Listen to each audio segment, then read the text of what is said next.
3, 2,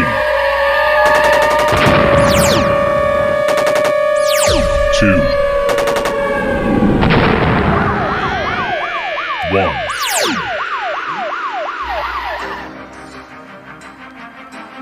And now, you're tuned into the Navarro Miller Report, featuring the hottest in news, entertainment, sports, and all those topics for the mainstream audience. The Navarro Miller Report. Examine your reality.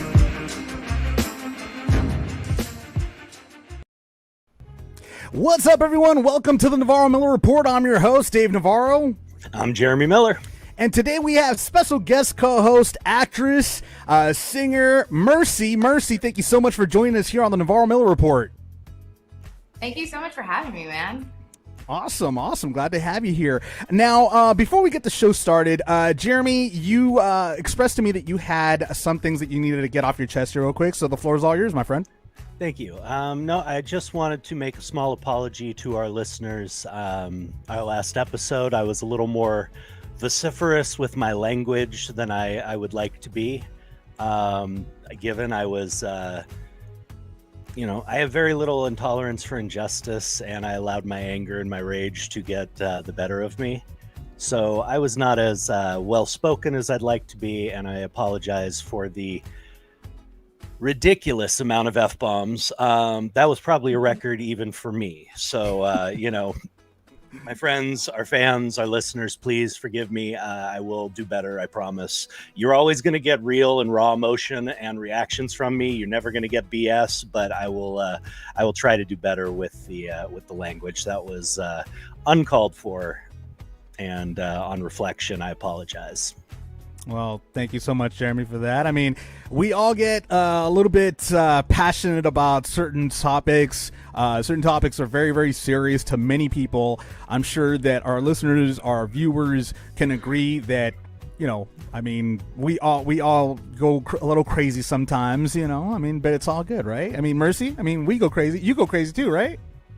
All the time. And actually, I'm really glad that you started the show saying that there were a lot of F-bombs, because I think that's my favorite word, so I will try to. Understood. It's honestly, there's no censor here. It just, I was way out of line and overboard, and I just wanted to make that clear that I apologize, and I'll do better. I am not, I do have an intellect, and there are other words besides that in my brain, so I can express myself in other ways. Well, thank God that, outside of the camera, I tend to express myself in many other ways too, but that's a different story.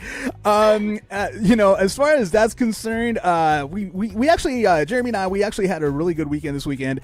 We got to go to Flappers. Shout out to Gary Robinson and Sharp Cut Productions. Thank you so much for the invite to Flappers. We had a great time last night. We got to watch Daryl Hammond up on stage along with Jamie Kennedy and a bunch of new comedians that are coming out. Really, really talented comedians. Made me crack up, but I have to blame Jeremy's fiance Joni for really, really screwing it up for me, because in the middle of one of the acts, she goes ahead and texts me. She's sitting next to me. She texts me, and she's like, "Do you hear that girl's laugh?" The entire show after that, I couldn't concentrate on anything else but every time that girl laughed, and I started cracking up. But it made the evening even funnier. Oh, God. We had a 30-year-old woman with the voice of a 6-year-old little girl, and her laugh sounded exactly the same.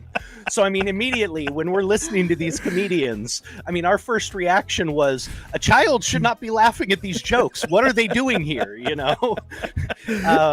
It was pretty funny. Oh my God, it was the funniest situation. I was just like, and every time we hear her go, hee hee hee hee, I turned over to Joni, and she would be like cracking up, and then this guy started cracking up too. We were all like just busted up. I was crying. I was laughing so hard. Half the crowd, we were having connections. I just start, you'd hear it, and all of a sudden I start dying, and maybe it wasn't something incredibly funny, that was said on stage, and I glance over, and I make eye contact with a perfect stranger, and we both just crack up. I know exactly why he's laughing. I know he knows why I'm laughing. it was hysterical. This girl added to the night. She made the whole thing even funnier than the great performers. She's all like, and then she would switch up. At one point, she switched up. She went around to I swear. I mean, this was a 30-year-old voice of a 6-year-old. It was hilarious. Even Jamie Kennedy called it out in one of his like when he was in the middle of talking to people. He's like, "Is that you laughing?" Like he actually called her out on it. It was fantastic. I swear. It was. I can't take you guys anywhere. I swear. I can't take neither Joni nor Jeremy anywhere. But anyways, I digress. Great time. Thanks again for Gary Robinson for the tickets. We really appreciate that. And in continuing on with laughter, as is tradition, I always go ahead and pick up a couple of TikToks that I love people to get. Well, I love everybody to get blind reactions out of. So here's one that Jeremy, as a chef, I believe that you probably are going to cringe just a little bit watching this. This is a reaction to a video, so it's a reaction to a reaction. So go ahead and check this out real quick. Okay, tonight for dinner, I am trying my first You ever wanted this blind burrito. react. He's trying his first ever burrito. I'm here for his first burrito? Okay, but how do you not have a burrito tonight? Okay, kind of does look like a hot pocket. I give you that. That's better. Easy with it. It's food, not a toy. It's a beautiful burrito. Okay, add that guac to it. Yeah, you know what you don't know what you're doing. That's gonna be a little messy. I mean, I guess you kind of equal it. Okay, it looks pretty, but that's not gonna be. What do you do? Huh? What are you doing? No, it's a burrito. Why are you opening up? This isn't surgery. We have rice. Sir, we don't care what's in the burrito. You don't need to know what's in the burrito. You just eat the burrito. I don't know, just you a don't. lot of stuff. So What are you doing? Security. This guy. Get him. Psycho. No. No. God, I just can't. I see it, and I'm like, why? It's a burrito, not a taco. What are you doing? Why would you do that? I have a center bite. Oh God, no, that's great. But I have a different take on this, honestly. I do. It doesn't make me cringe as a chef. If this is truly his first burrito experience, he has no one there to show him how to eat it.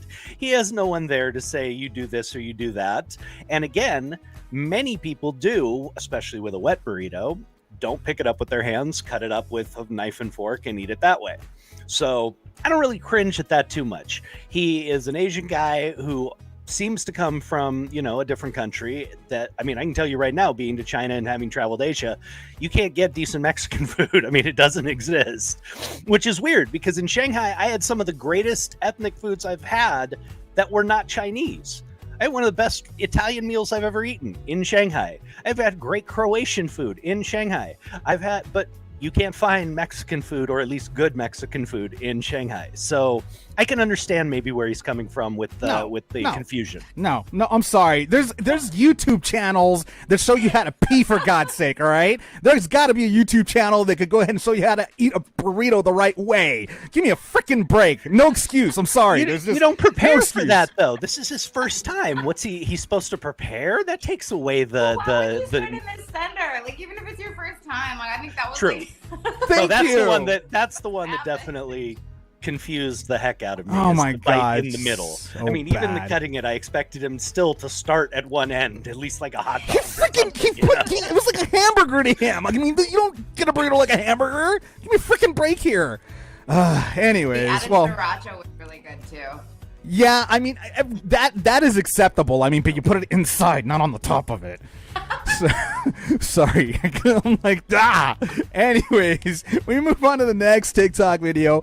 Now, this one right here, when you're working on a call center, I don't know if anybody ever has. I've worked in a call center once for like a second, but never had to deal with customers being rude or anything. This woman showed her Nuyorican going from 0 to 100 very, very quickly. So go ahead and let's check that one out next. Yes, ma'am, and I completely understand your frustration. Do you? Do you understand my frustration? Because it really doesn't look like you do. I don't think you understand where I'm coming from. Yes, I've been calling 8 times. And then they got bitches like you working in this company, okay? And I'm not okay with it. Hold up. No. Hold up. You done messed up now because you need me. And now you're using profanity and we ain't going to do that. I don't know where they do that at, but we ain't doing that here. You need me to take this charge off your account. You need to relax. All right, mamita, ¿por qué no? A mí tú no me vas a hablar así. Rapidito te engancho el teléfono and that's it. Tienes que llamar y esperar otra vez. I can hang up real quick and you can call back. Okay, so let's take it down. You're about a 10 right now. Let's take it down to about a 4, maybe like a 3. You could do a 5 depending on my tone, but we're not gonna curse. That's one thing we're not gonna do. So if you're ready to restart this whole conversation, I'll go ahead and say my greeting again, and we could do this all over again. And we could do it all night until you learn how to talk to me, because I'm not your punching bag. All right? Okay, my name is Veronica. How can I help you? I love her. Went back to like, hi, my name is Veronica. How can I help you? Like real quick. I mean, her. Right? People act so crap when they can't like be seen, and the things that they say to people. I did work in a call center. I worked in collections for city cards. I got the nastiest of the nasty, and you know what? Good for her. She handled it way better than I did. Oh, absolutely. I mean, I praised her completely. That's one of the best. I mean, she shut that down so quick and so brutally. It was perfect, but she did it without getting angry. She did it without losing her temper, really. She didn't raise her voice. She just became assertive and set her boundaries. That was awesome. I loved that. But you know what? In the flip coin of it, sometimes you do get like operators that are in a bad mood. Like today, for example, I had to call the state tax board, and every time I called, I started those people that work there are so entitled because they have your balls in a sling and they know it. They're like, we got your taxes. What are you gonna do about it? Not a damn thing. So it's one of those things where it's like, great, I have to deal with this douchebag on the other line. That's fan-frickin-tastic. But anyways, let me tell you how I really feel. No, but anyways, the next... keep my mouth shut. I don't want to piss the California franchise tax board off. I don't care. I mean, I do care. So if those anybody's guys are watching... scary. I'm not kidding. I had issues. I had issues with them because of that accountant of mine when I was a kid. Yeah, they are scarier than the IRS. I'm not joking. You do not want to mess around with the California franchise tax board. Trust me on this. So franchise tax board is the best in the world. I love it. It's fantastic. It's great. Yes, let's move forward. Let's move forward. Let's move forward and ignore everything I just said. Let's move forward. The next TikTok video. Now, this is for all you either couples that are about to be married or anything like that. Don't ever play this game because you might get really, really badly hurt. I'm just saying. Check it out. Did you say thank you for doing my 50%? Yeah. What did you just do? I washed, dried, and put away your clothes. Well, I took them off the hangers, got them dirty, put them in the hamper. That's my 50%.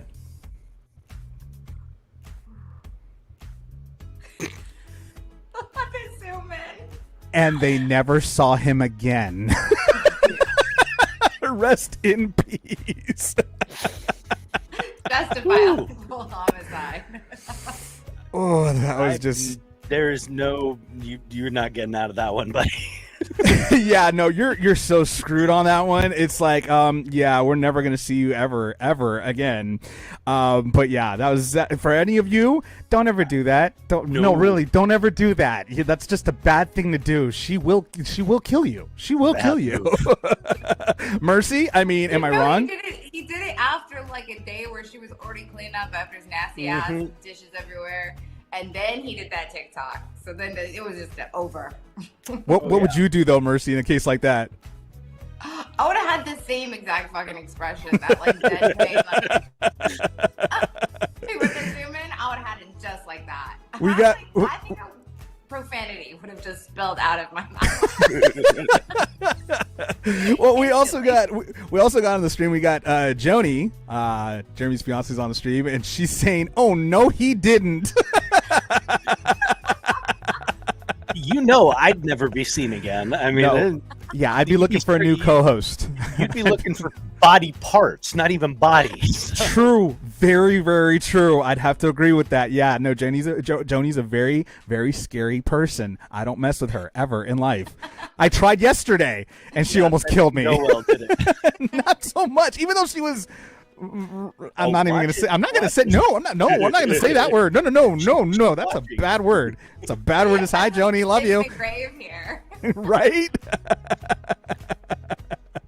Oh my God. All right. And you know what? I mean, we usually do 3, but I have a special bonus video to show you guys. And this one is probably the funniest one I've seen yet. Oh my God. And this just happened last week. Go ahead and check this one out. This video right here. I love it. It's hilarious to me.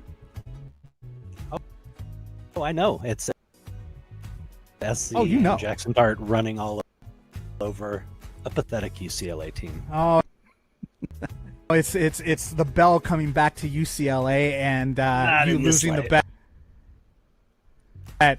And you Not losing this time, the buddy. bet. Not this Folks, time, buddy. Folks, stay tuned Monday because when UCLA beats USC, you're going to see a very, very sad Jeremy in Miller. your dreams. Sorry, my eyes itchy. Yeah, go ahead. Yeah, wipe those tears off. It's okay. It's okay. I had to stretch my eyes real quick. It's okay. Unlike Wipe those you, tears off. Unlike you, I'm able to be objective about it and actually call out my own team when they play like crap. You've never met a fan who actually rips on his own team more. And again, I don't make excuses. I never said USC would have won had the game been officiated fairly. But a team that is as bad as they are on defense and as struggling as they've been on offense has no prayer to win. It was over in the beginning as soon as the refs started calling the game one way. In the first half, and if you make me, I will. I'll pull up the clips. I'll pull up the photos. There are 5. He's like, Exhibit A. Oh, I have them. I have it. I mean, we're talking about guys in the end zone literally grabbing the back of our jerseys right in front of the refs. I don't recall such things. Oh, yeah, of course you don't. I don't recall. There's literally a picture of your player with his hand grabbing the back of the jersey. It's photoshopped. As blatant as can be, right in front. Fake news. I mean, he can't be objective. He has no ability to be objective. It's fake news. It's fake news. It's fake news. That's all I'm going to say about that. Like I said, I never said USC would have won. They have one of the crappiest defenses I've seen on a college team in years. I mean, UCLA is not much better. If they didn't have the help from the refs, SC would have scored a lot more points. I mean, there's 3 touchdowns taken away by BS penalties or non-calls. But again, USC played so bad and has been all year that, I mean, they still could have lost even if the game was called fair. But there was no chance to win once, it was obvious how the refs were seeing the game. I'm not saying they were bought off or anything stupid like that. That's what you were saying at the beginning. You're like, how much did UCLA pay the refs? Right. That is a, that's a metaphor. That's a, It's a metaphor. Now it's a metaphor. No, in talking, it's almost slang in, oh God, these guys are so bad. How much did you have to pay them? Yeah. It's rare that we've ever seen refs get paid off. When you have something that blatant, a team can't win. It's that simple. It doesn't matter how well they had played. If that's the way it's going to be called, officiated, there's no chance of winning. Well, the important thing is that the bell is back at UCLA. That's the important thing. Enjoy the bell for a year and enjoy your second victory in the Coliseum this century. Only the second victory this century. I'm going to record this one too, and I'm going to go ahead and play this back next year. A year from now, I'm going to go ahead and play this back. We're getting a new good coach, and you guys are probably keeping Chip Kelly. Oh, God. Yeah, that one hurts us a little bit. I'm not gonna lie. That's what happens when you beat us. You guys now get to keep your crappy coach. How you like that? In entertainment news, moving forward here, we're getting a little caught up here. Mercy, well, I apologize I apologize for this. It's just a rivalry that we got going on. Well, not only that, but I mean, Jeremy also, unfortunately, regardless of what happened, lost a bet, and he's gonna hate it so much next week. Tune in on Monday, and you're gonna really enjoy what you watch on there. You're not gonna enjoy what I do to your outfit. Oh wait, wait, easy. In entertainment news, Jeremy, you got a story for us actually that's been pretty popular right now, going on with Kevin Spacey to pay out $31 million right now. What's going on with that? This is a very big deal in relation to his charges that were brought against him and allegations that were brought against him for sexual misconduct, sexual harassment, sexual assault, and numerous other things. They have found him in breach of contract, which there was a sexual harassment clause in his contract for doing House of Cards.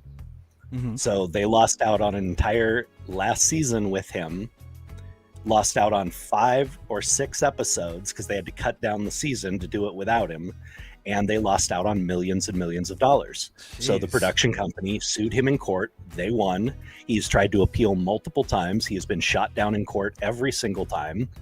And I think it's awesome. I think it's awesome that a predator is being held responsible by the people that employ him. You know, he should face criminal charges as well. Absolutely. I think he probably will. He probably will eventually. If this is proven true or otherwise, I mean, he should. But to see somebody in this business who's the money people behind all of it actually take a stand and have some, I mean, given it's for selfish reasons, they want their money back that they were, but it's punitive. It's good to see. You can't just screw people over and walk away unscathed. You know, production companies. Oh, did we lose him? He froze on that one. It's really good. The connection's like kind of crazy right now. Hello, can you hear me? Yeah, now we can hear you. There's little technical difficulties there. Yeah, on my end, you guys froze and I lost your sound. So,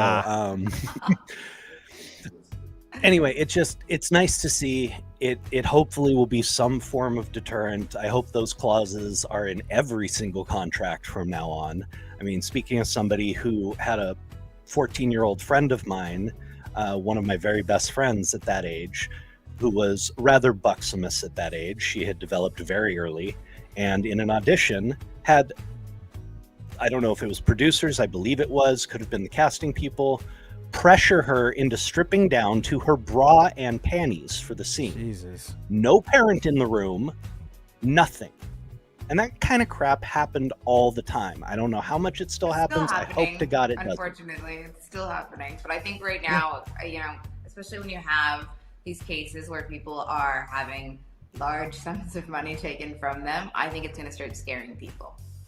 I agree. I hope it does. I really do. It's you know, atrocious that somebody could get away with that for that long just because of their position. We see it all the time, unfortunately. But you know, I'm very glad to see him actually facing consequences. And that's the important part. I mean, and Mercy, I mean, you're in the industry right now. What are your thoughts on what's going on with Kevin Spacey in this whole ordeal? I mean, obviously you agree that this is they're hitting them where it hurts, which is the pockets right now. So, what are your thoughts on this? And this is the first step. This is like, you know, until you have steps like this where you have financial issues with it, nobody's gonna really take it serious in like a court, because they're like, oh, there's so many times it's brushed over. If somebody knows somebody doesn't want to get into it. But if you can start doing little things like saying, all right, this whole company is against this whole company is going to take you down for it, you're going to see more dominoes go for it, because it happens all the time. It's not, people want to say this is something in the past, or it happened in the 80s, it happened in the 90s, happened in the early 2000s. No, it's still happening to this day. Wow. And it's not any less, like, it's just not. There's just so many incidences. I know so many actors, so many singers, so many people who go in, and the people who are in charge are taking advantage of them. And so I'm hoping that this scares the crap out of them. I'm curious. I mean, at the beginning of your career, did you ever face anything like this at all? Oh, totally. Especially because I started out working in circus.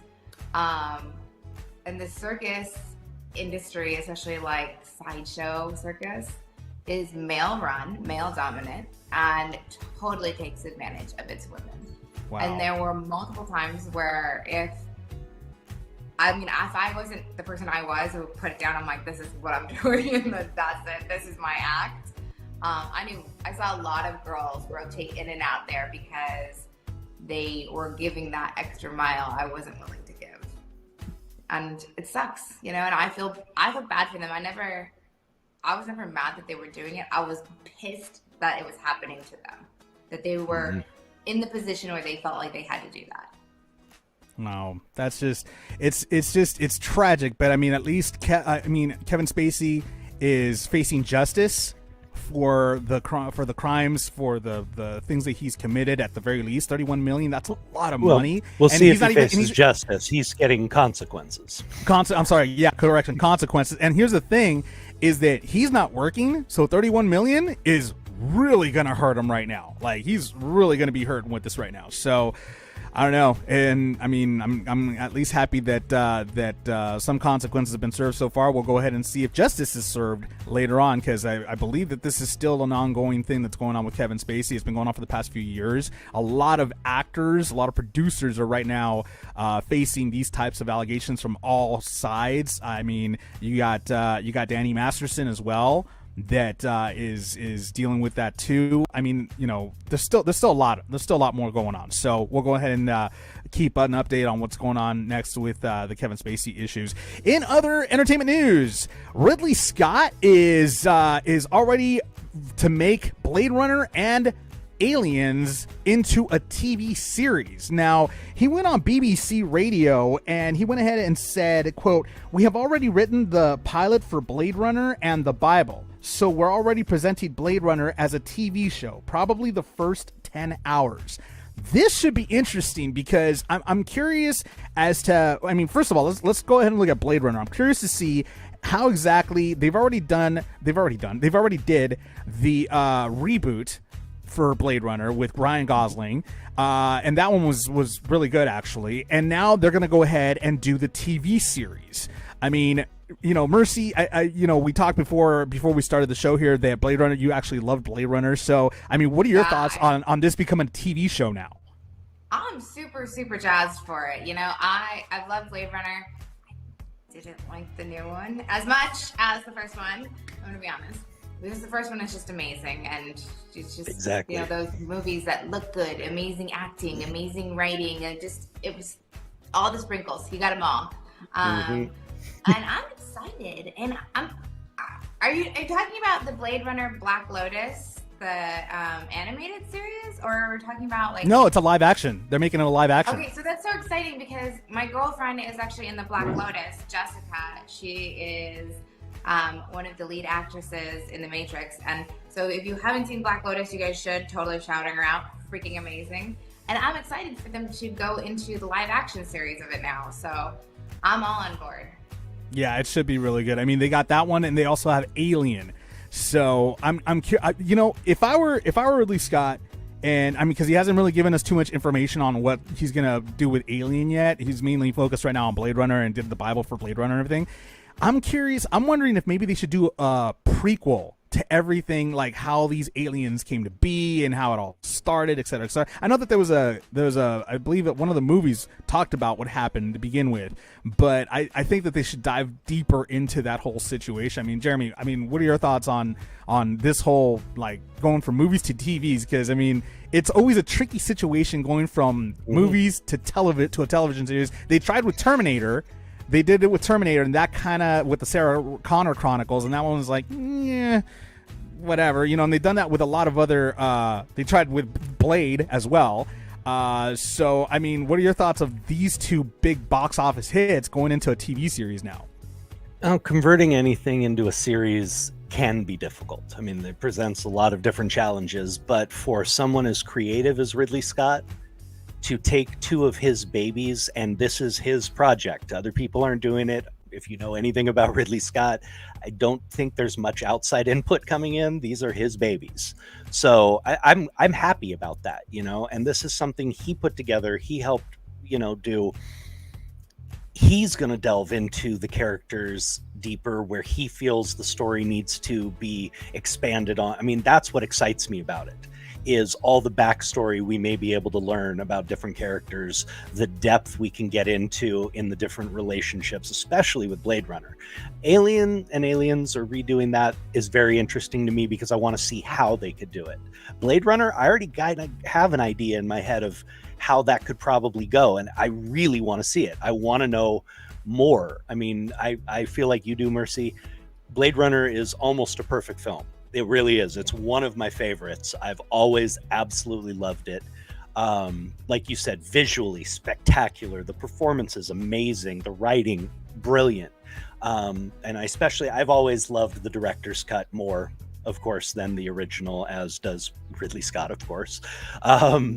But I think the depth they can go to in a series, in going back into, Decker's life and those different things, I think it adds so many possibilities to a creative mind like that I'm excited. I'm not fearful of it at all. It doesn't sound like a nostalgic reboot where they're just trying to play on the nostalgia heartstrings. It looks like he, may want to really delve into a deeper story inside of his own creation, and that's amazing. Yeah, it should be. I'm just really hoping that they don't go overboard with the green screen. Honestly, if we could go back to seeing a lot of these things on set, on location, with real props, there's magic in that we are getting rid of by just having this green screen where you can't interact in your environment. So I'd love to see them kind of go back to that era. That's an era that actually that's what made movies so great, was the non-green screen era, because it's just so much more there's so much more effort that gets involved when it comes to these types of scenes, different types of scenes, action sequences, etc. So, and then green screen kind of just ruined it a little bit, just a little bit. I feel it did. I mean, I always go back to the original Batman. Okay, the Tim Burton's Batman. They actually built Gotham on the London studios that they filmed on, I believe. I mean, they didn't just, build a set here and there. They built the city for them to be able to drive through, to work in, that's realism you can't get anywhere else. That's a feel that shows up on screen. I think they also did it with League of Extraordinary Gentlemen as well. I think they did that with that. They built an entire city just for that movie. So, I'm looking forward to it. We'll go ahead and see what happens with it. I'm looking forward to the trailer to see how they're going to do the trailer for both. And it's Ridley Scott. So, the man's 83 years old, but he's still kicking and he's still making stuff happen. So, God bless him for that. In other entertainment news, Sony is considering resurrecting the Ghostbusters franchise. Now, Ghostbusters went ahead and it premiered on Friday, grossing about $44 million in the box office. And Jeremy, I know you have an issue with this because you have been told that it wasn't exactly worthy of going into another franchise. So, I haven't seen the movie. I want to go see the movie. You refuse to go see the movie, but I want to go see it because I'm curious to see because this is okay. This wasn't like the Ghostbusters, but with the females and everything. This is the continuation of where part 2 left off. That's why I want to go see it for that reason. That's the problem, though. This is what I hear from everybody who's seen it. And yes, eventually I may watch it, part of it, on streaming. If it's as bad as everything I've heard, I won't be finishing it. It's apparently very inane and very banal. They turned it into a kid's movie. It is nothing more than dumb, nostalgic jokes that are supposed to play off of things that we remember from the first one. There's none of the naughtiness. They literally turned it into a children's film. It's a Stranger Things for young kids. And if that's what they want to turn it into, fine, but name it something else. Ghostbusters was a raunchy comedy that was never made for kids. Does anybody remember Dan Aykroyd getting a blowjob from a ghost in the movie? That's not a kid's film, okay? Yeah, Dan Aykroyd gets a blowjob from a ghost. That was awesome. The actress who was all naked coming through. Yeah, this was in no way a kid's film. True. Now, it was a film where the jokes played to kids in certain ways. I saw it young. It was not a big deal, but this was never a film made for kids. And everything I've heard about this is they turned it into a unfunny kids film. That's nothing more than catering to, young kids who don't, that's not what Ghostbusters was. So to me, you've ruined it. If your goal was just to market something completely different to younger generation, then call it something else. But I hate when they do a sequel or they do this kind of thing, and then all they're going to do is rehash the same damn jokes from the first one every time. It's absolutely horrific. Again, it's lazy writing, and it ruins something that didn't need to be messed with. So yes, the initial box office release has been very big, but this happens. It's had lots of publicity. True. Now let's see how people feel about it, and let's see what the next couple of weeks bring.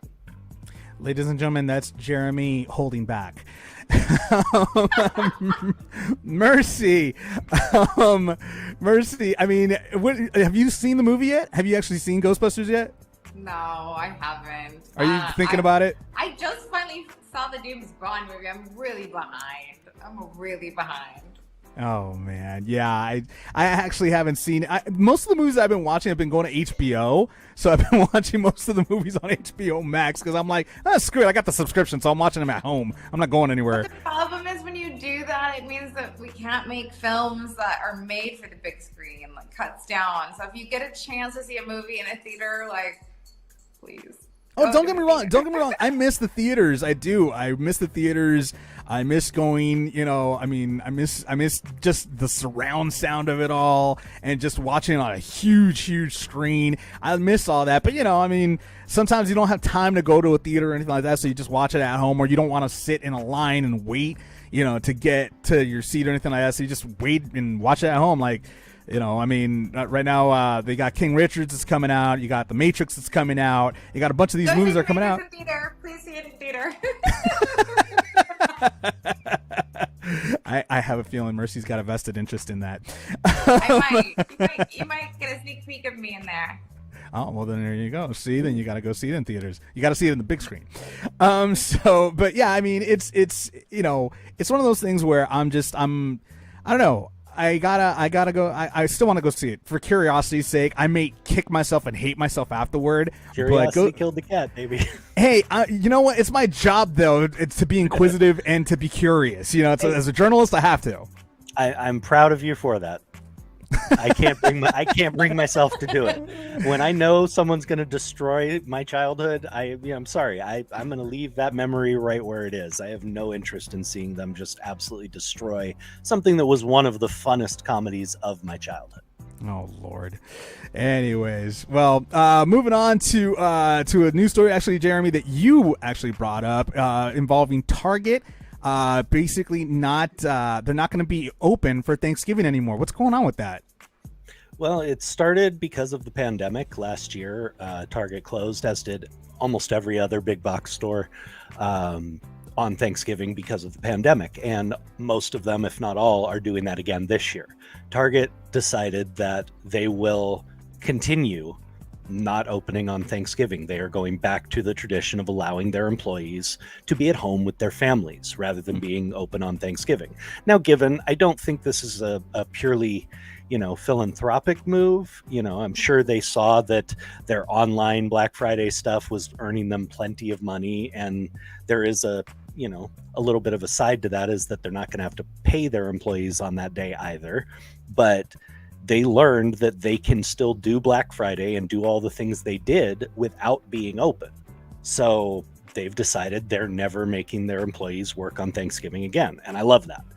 Thanksgiving is a family holiday. It's a time to be with your friends. It's not a time to be sitting in a store dealing with a bunch of crazy ass people trying to buy something and beating each other up. And, it's ridiculous. Yeah, so I'm proud of Target. It may not, it may have been for completely selfish reasons. We know the almighty dollar. Had they, I can't say for sure, but had they seen that they were losing major money by not doing this and it couldn't be worked around, I doubt they'd have, made this decision. But apparently they've seen that they can still make money online and still do all their Black Friday stuff and make everything work. So they've decided, because they can do that, there's no reason to put their employees out and make them work on Thanksgiving. And I got to say, I respect that. I've been wanting companies to do that for a very long time. Our need to buy some piece of junk that we don't freaking need, for a cheap price is no reason to make people, stay away from their families on a holiday like that. And I'm sorry, I'm a sentimentalist. Thanksgiving's one of my favorites. It always has been. Being a chef, all my memories of Thanksgiving are being in the kitchen, cooking for my family, cooking with my family. You know, I've had to work on Thanksgiving. I'm a caterer. I do private chefing. I've had to do it. I don't like it. And I don't, like seeing other people have to do it. So good on you, Target. So what you're saying is I'm coming over for Thanksgiving. Your dad can come over. I don't know about wow. Wow. I gotta see you enough as it is. God, that's just apparently Target gets love. Dave, not so much. So, Mercy, I'm curious. Are you a Target shopper? I am. I kind of like to go to Target when I'm drunk at like 10 o'clock. I like that. Because there's like the weirdest people in Target at 10 o'clock, I swear to God. Like the ones that are like open late.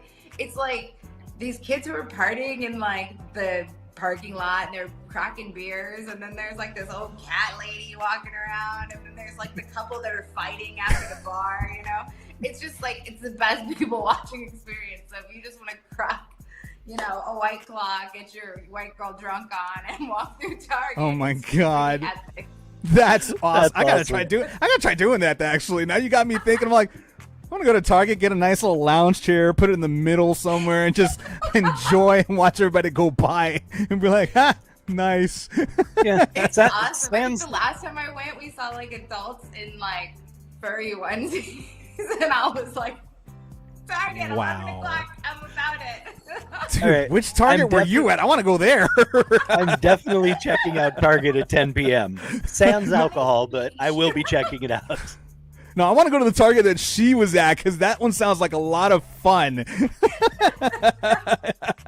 That one sounds like that's the one. That's the one to be at 10 o'clock at night while you're drunk. So I'll Uber over there and be like, screw the bars. I got my 6-pack and I'm going to be entertained right here the entire freaking time. Rock on. Let's do this. That's my opinion. Anywho, well, Mercy, I know you got a lot of stuff going on. It was a pleasure having you on the Navarro Miller Report. I got a question for you. I mean, you got a lot of stuff going on with you. What's up with you next? I mean, I know that you got a pretty busy schedule upcoming. So what's going on with you? Well, the two big things is in December, I am releasing my second single, Going Down, along with its music video. And I am also going to be in The Matrix, so you can check me out there. Nice, awesome. Nice. Well, congratulations on that. Looking forward to definitely seeing you in The Matrix and to your new music video. Hopefully we'll get to feature it on here again. And just out of curiosity, how can people stalk you on social media? Oh, this is the best. It's OhHaveMercy on Instagram and Twitter, and on TikTok, TikTok it's OhHaveMercy, and then Twitter it's the OhHaveMercy, because some chick stole my shit and I couldn't get it back. It's on now. You can't do that. You got to call her out right now. Be like, that's mine. What are you talking about? Mine. Get that name back. I've reported her for like 6 years. Twitter doesn't care. Unbelievable. Well, it was really awesome having you. Oh, have mercy. Every time I hear that, it reminds me of Uncle Jesse. So that's why it comes to mind when have mercy. So anyways, thank you so much, Mercy, for being on the Navarro Miller Report. Hopefully we get to have you back on here again. You're a lot of fun, and we'd love to have you back on here again very soon. Absolutely. I'd love to come back. You guys are awesome. Nice. You too. Thanks for being on. Right on. We'll see you soon. Take care. Well, that was a lot of fun having her on here, man. She's got a lot of she seems like a really fun person, like just hang out with, especially that her going to Target and just hanging out and just like having a good time over there. That right there is just like a lot of. That would be a lot of fun for me. That's something I would probably do. That's definitely something I would probably do, no doubt about it. So, it was really cool having her. Make sure you check out her music video coming up very soon. And we got a little sports report coming on right now. But we got a lot, man, there's a lot of stuff going on in sports right now that it's just it's a trip to see some of the stuff that's going on. It like really I'm just like it when I look at it and I'm just like, is this what I think it is, or am I watching a different kind of sport? But we'll get into that in just a second. But first, the sports report is brought to you by Balance 7 supplements.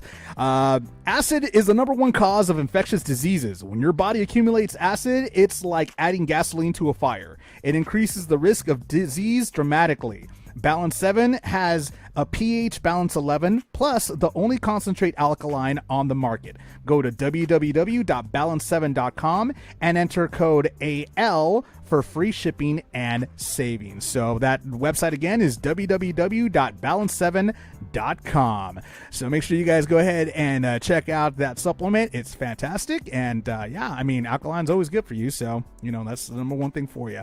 In sports, LeBron James and Isaiah Stewart have both been suspended.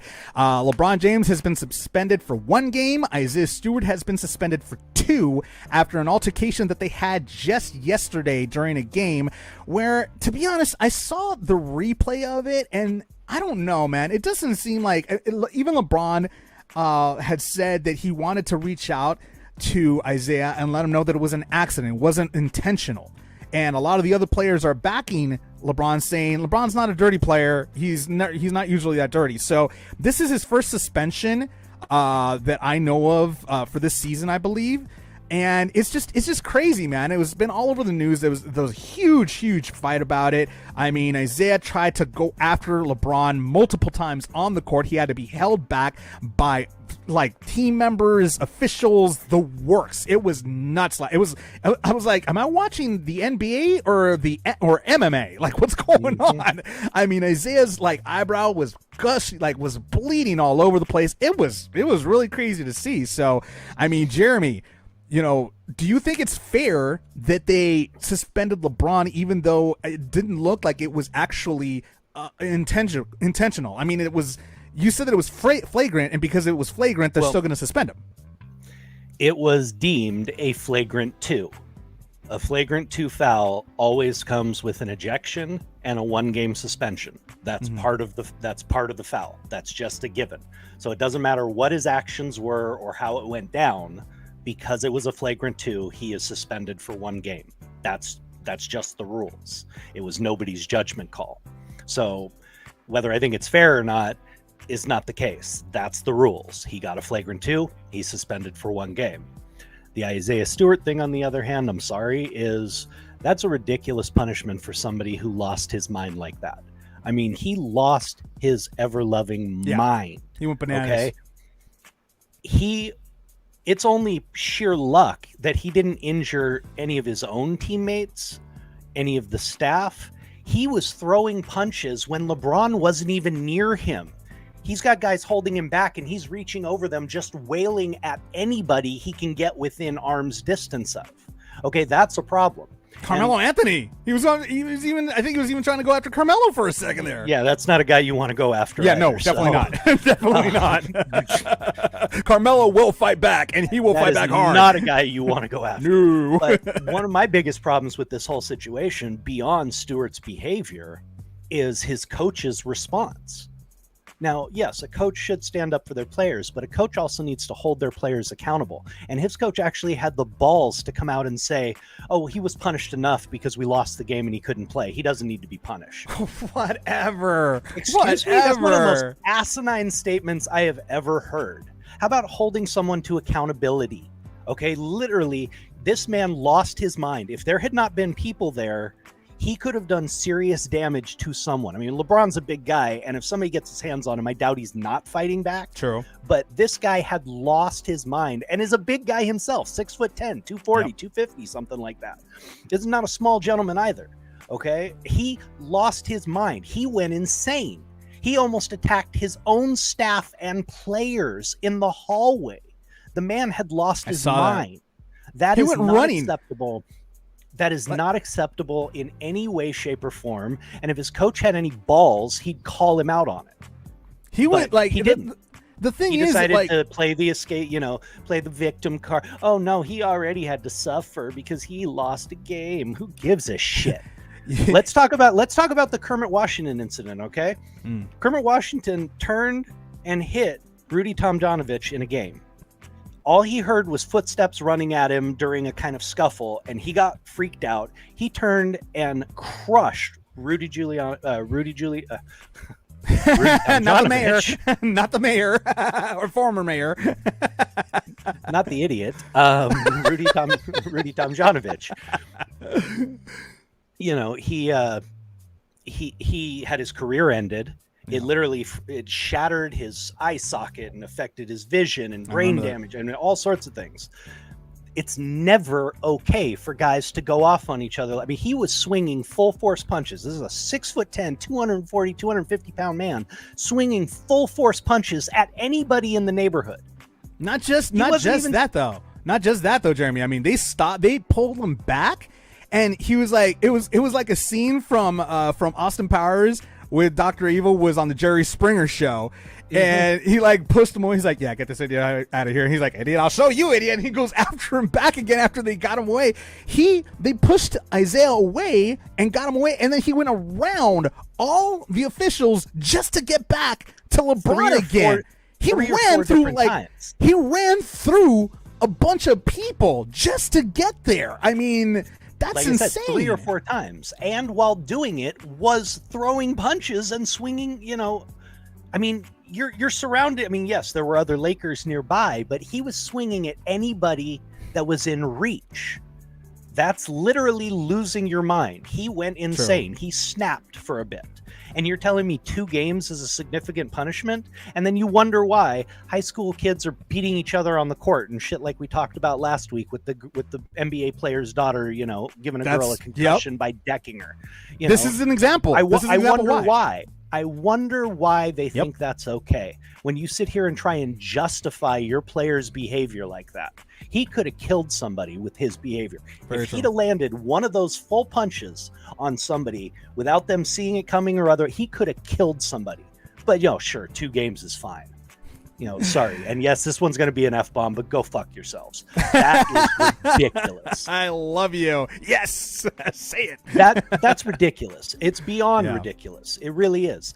These guys need to be held accountable for these actions, or else it just keeps not a slap on happening. The wrist. Not a slap on the wrist. I'm sorry. Look at the most respected coaches, you know, over the years. And no, I don't respect him, but still, Belichick. You think Belichick would let his player behave like that? Oh, God, I don't no. like it. Do you think Belichick would let his player behave like that? Guy'd be benched so quick he'd never see the field. Tom Landry would have put up with that. He's benched people for less. Oh yeah. Do you think the great John Wooden would have put up with that? Yeah. Do you think, you know, give me a break. Look at the most respected coaches. They held their players accountable. Very true. Yeah, no, it's you know, we got on the stream right now, we got Cindy saying that she agrees with you completely, you know, and I also just to switch subjects back to a very sore subject of yours, Jeremy. She says, "What happened to your team, Jeremy?" And then she looks at my screen. She says, "Your screen, oh so blue." Thank you, Cindy. Appreciate it. Enjoy it while you can. Be another 17 years before you do it again. I don't know what was it last time. It's a sore subject, Cindy, to him right now. He's not too sore actually. Whatever. It'll be worse next week, but no, right? It will be worse not next too week. Sore. As I told you, I am the most critical person of my own team. I will rip them to shreds, and you can ask Dave. I've been doing this. I've been ripping them to shreds all season. So, I have no problem being objective about how absolutely horrible they've been. Yeah, so true. Not the sore subject for me at the moment. It will be next week when I'm suffering, but right now, not so much. especially because I know. I mean, it's like it's every time. Oh, UCLA is going to dominate LA. Really? You guys have beaten us 3 times in 20 years. Really? You know, it's funny that you say that. Hold on, it's funny that you say that because I actually got that from a friend of yours on social media, Steve, and he basically said the same thing. And my response, it's not about the past; it's about what have you done for me lately. And not only you lost is what you've done for me lately, by the way. And not only that, but granted, we're used. I mean, I hate saying it, but we're used to losing to you guys. But when you guys lose to us, Get used to it. that's an L in that perfect, wonderful little record that every USC fan has always bragged about. There's an L right there, and that's just got to sting a little bit. I gotta throw you a bone eventually, or else there's no rivalry. Get the freak out of here! If we just wiped our butts with you every time, I mean, what interest would there be? Oh wow! This is and by the way, I mean, you got a little taste of it last night. I mean, why do I love SC? Because it's such a great school. I mean, we're watching a comedian last night, and she reiterated the point. She tried hard to get into USC. She wanted to go to USC, but she just couldn't make the admissions. That was kind of funny. But, she had no problem getting into UCLA. And then you looked directly at me when she said that. I was like, yeah. I'm just gonna go ahead and say you're number one right now when you're saying that. That's awesome. Why'd you got to bring up old stuff for, bro? What's up? Anyways, Carl is on the stream and saying, going back to what happened, during the basketball game. Carl says, we now have a new joke. I went to a basketball game and an MMA match broke out. That's how I used to feel about hockey. I mean, before they started cracking down. It was, but they did thankfully crack down on it because it started interrupting the game too often. True. It started happening all the time, and thankfully the NHL stepped in and actually started regulating that a little bit better, and you haven't seen that. You don't get 4 and 5, melees and huge fights in a hockey game every time anymore, and that's awesome to see. I mean, I'm sure there's some, knuckle draggers who are like, oh, I missed my fights in the game. It's, hockey was not about fighting. Sorry, go ask any hockey player. And a lot of people, they went to the hockey games not just to watch the game, but in hopes that they would catch, a little scrap on the ice. I mean, that was something a lot of fans were actually hoping for every so often. I mean, I have never been to a hockey game. Always wanted to go, and I always say this: if I go, I hope I get to at least see one scrap that I've always heard about. That's my thing. So here's hoping. They are becoming rarer and rarer. I did get to see one. My very first and only. Oof. There's a lot of drinking and drugs back in those days. I don't remember if it was my only. You're sure you're not a stand-up comic? But I did. Alan Thicke, who played my father on Growing Pains, was best friends with Wayne Gretzky. They grew up together. They knew each other in Canada. They were the best of friends. Godfather to each other's children, the whole 9 yards. And when he got traded to LA, I got to go to his first game against the Calgary Flames. And one of them tried to target Gretzky on a play. And I think it was Marty McSorley, who everybody may remember if you're an NHL fan, was quite the enforcer, who laid that guy out so quick. He was like, you ain't touching our new superstar. And a melee broke out. It got, handled quickly. But you don't see that as often in the NHL anymore. And most real hockey fans are happy about that. They really are. It's the casual people who didn't care so much about hockey who were like, oh, God, I got to see the fight kind of a thing. But the real hockey fans, from what I've heard, are very happy that, they've cleaned it up and you don't have to sit through an extra 45 minutes of a game that's not happening because they're cleaning up a fight or they're dealing with players, or it's much rarer now.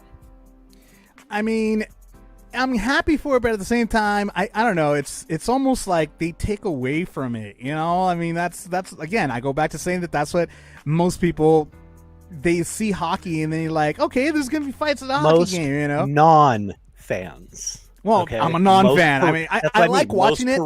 Peripheral fans, yes, they were excited by the fights and it helped make it more interesting for them or whatever.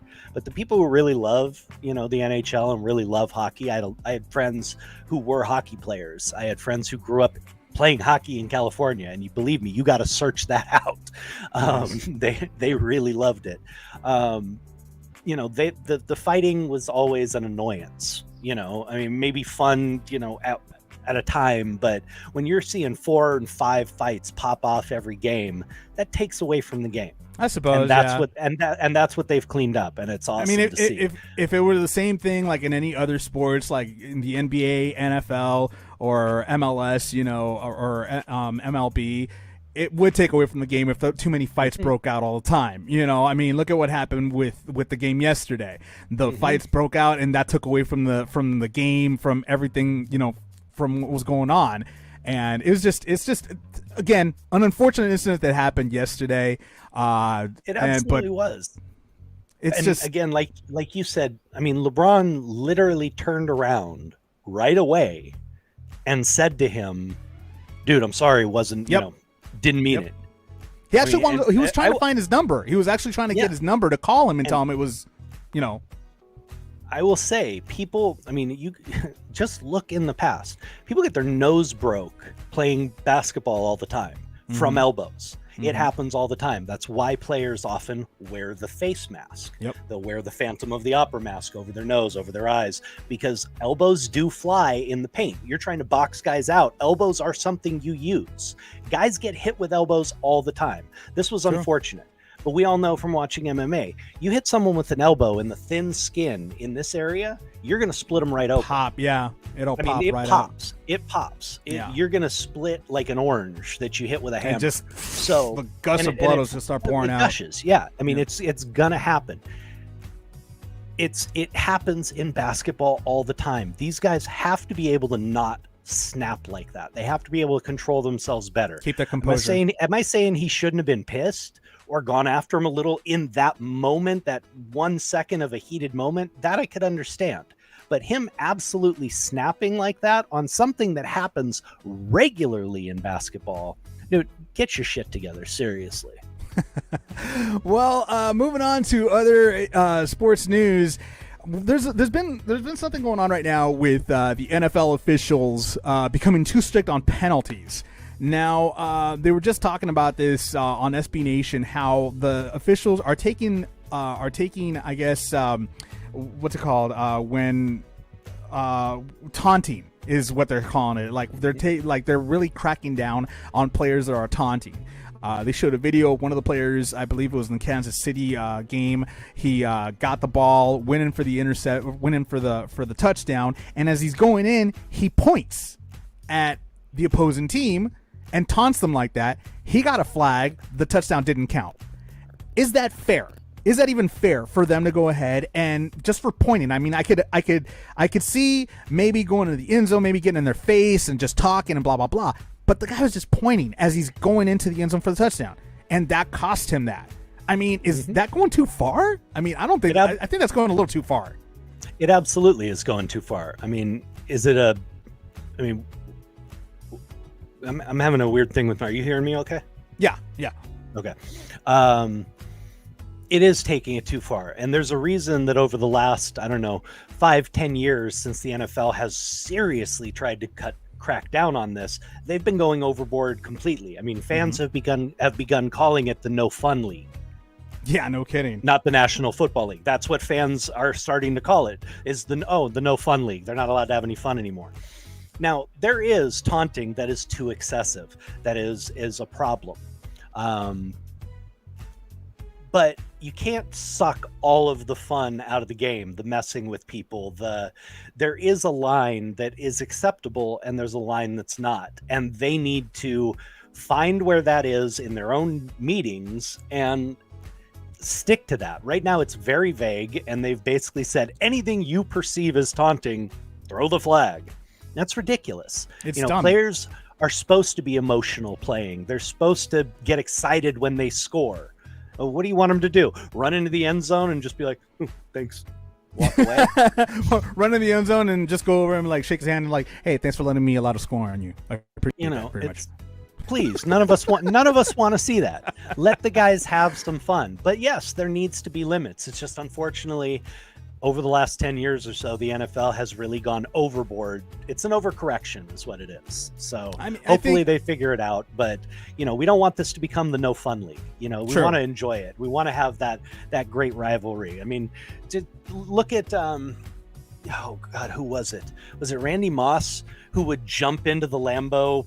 The Lambo leap when he was playing for Minnesota and he would score on you guys. He would do the Lambo. He'd be like, screw it, and he'd jump in. Hated him for that. Of course, you hated him for that, but that was awesome for fans to see. Not for Green Bay fans. We didn't like that. Aw, boo-hoo. We hated that. I mean, we hated that. We hated that just as much as I'm sure USC fans hated when, our QB ran in for the touchdown, then did that autograph for one of the fans. Did you see that? The only thing that bothered me about that situation was it was a USC fan who took the hat from the UCLA fan. What the hell is your problem? You are a USC fan representing. You wipe your ass. Are you kidding me? How dare you hand that hat to their player? I don't have a problem with it happening otherwise. Not a bit. But I saw the red shirt. I saw the red shirt and I was like, is that a red shirt handing him a blue hat? What the heck is going on? And took the UCLA hat from someone behind him and passed it forward to get signed. That was awesome. You, sir, have had your USC Trojans card revoked. He turned to the dark side.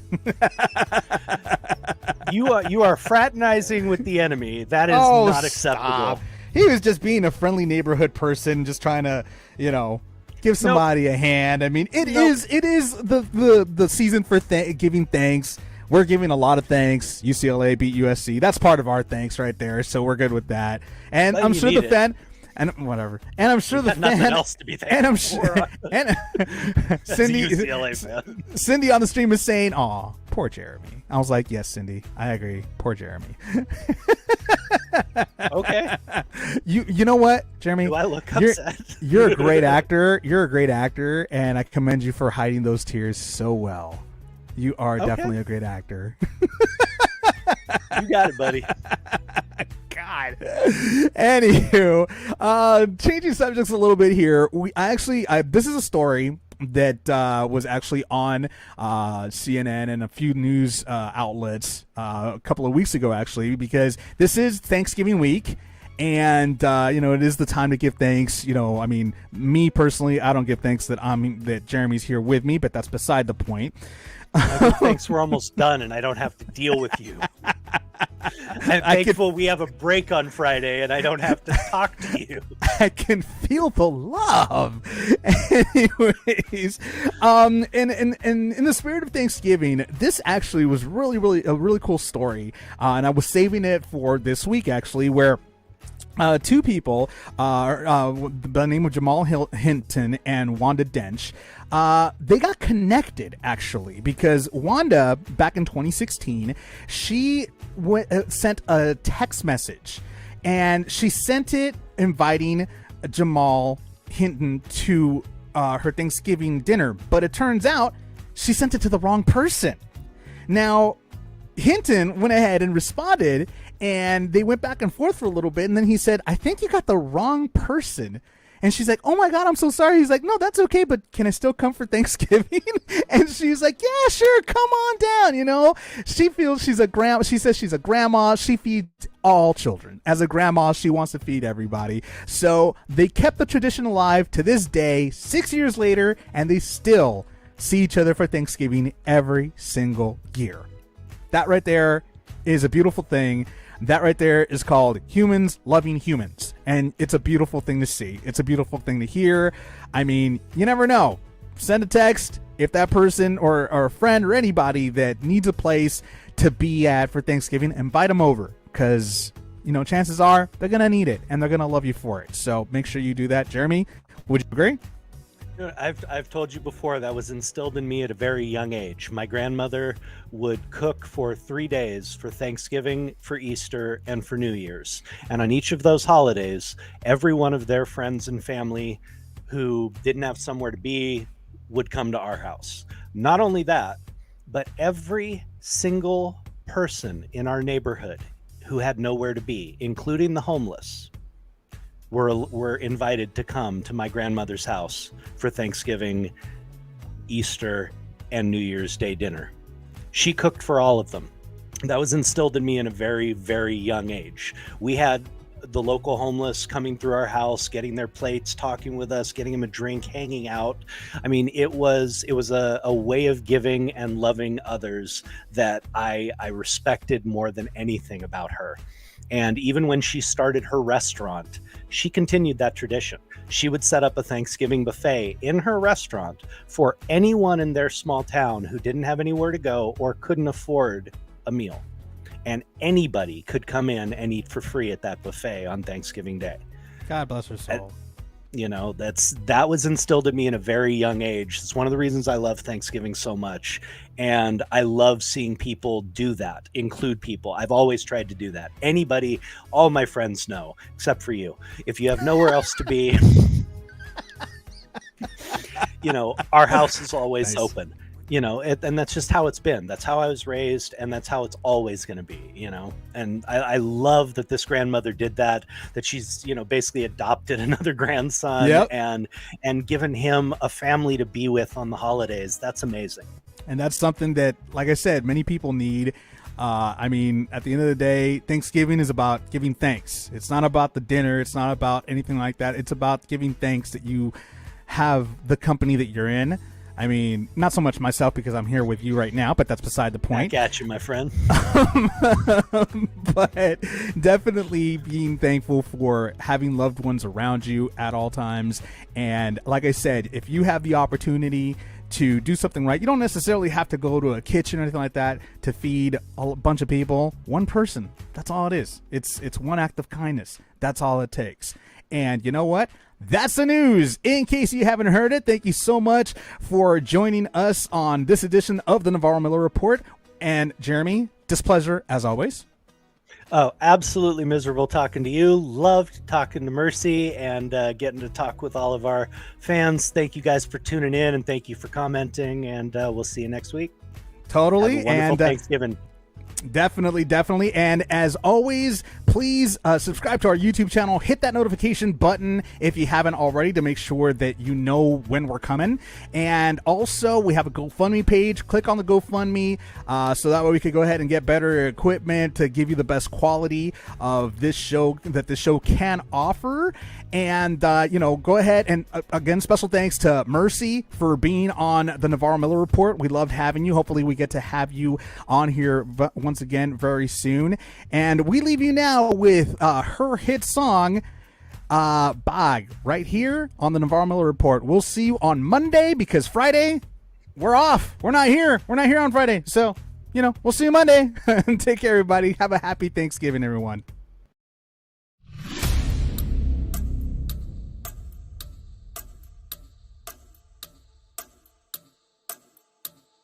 Bang, bang.